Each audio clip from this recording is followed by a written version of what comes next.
అబ్బా గట్టిగా కొట్టదురై, వాంచడానికి ఇదేం తబలా కాదు. మెల్లిగా మెల్లిగా.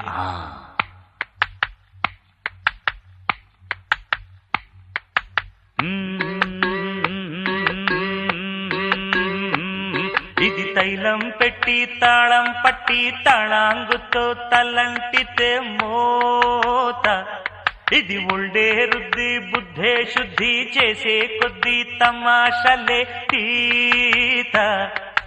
ఓ నమః శివాయ, ఒంట్లో వేడే మాయం, తమ కాస్తో కూస్తో అయ్యిందంటే హాయేనండి గాయం. ఓ నమః శివాయ, ఒంట్లో వేడే మాయం, తమ కాస్తో కూస్తో అయ్యిందంటే హాయేనండి గాయం. ఇది తైలం పెట్టి తాళం పట్టి తళాంగుతో తలంటి